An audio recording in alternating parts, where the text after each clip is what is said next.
नमस्कार दोस्तों, आप सभी का स्वागत है मेरे YouTube चैनल मधु एबट में। आज हम पढ़ेंगे समास के बारे में। हिंदी में समास क्या होते हैं। पिछले वीडियो में हमने पढ़ा था कि शब्द निर्माण जो होता है वो 3 तरह से होता है। एक होता है उपसर्ग से, एक होता है प्रत्यय से और एक होता है समास से। उपसर्ग और प्रत्यय से शब्द निर्माण कैसे होता है हमने पिछली वीडियो में देखा था। इस वीडियो में हम पढ़ेंगे कि समास से शब्द निर्माण कैसे होता है। तो समास की प्रक्रिया के अंतर्गत शब्द निर्माण आता है, यानी कि समास से भी शब्द निर्माण होता है। देखेंगे कैसे। इसको देखने से पहले हम ये जानेंगे कि समास कहते किसे हैं। उदाहरण के तौर पर जैसे यह कार्य हाथ ही हाथ में हो सकता है।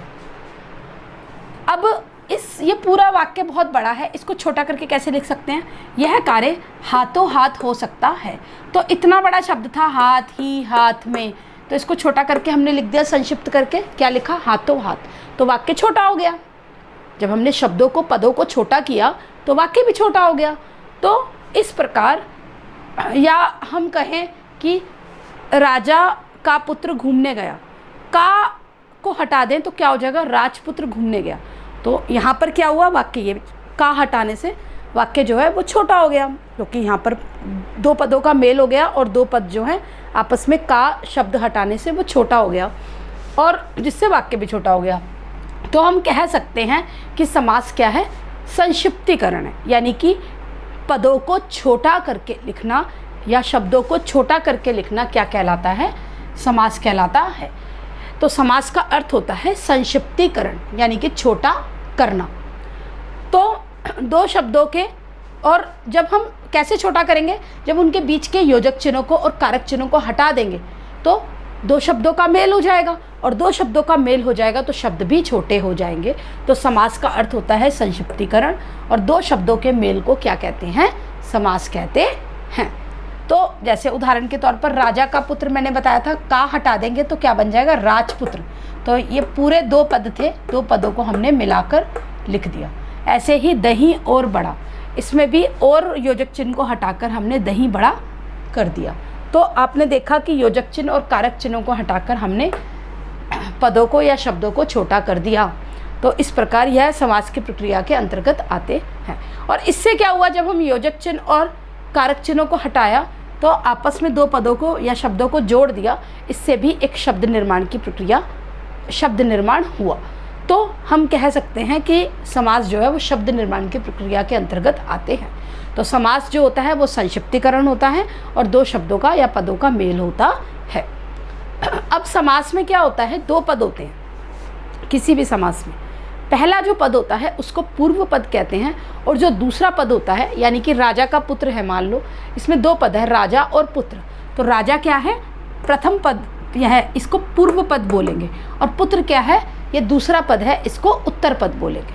तो पहले पद को क्या कहते हैं, पूर्व पद, और दूसरे पद को क्या कहते हैं, उत्तर पद।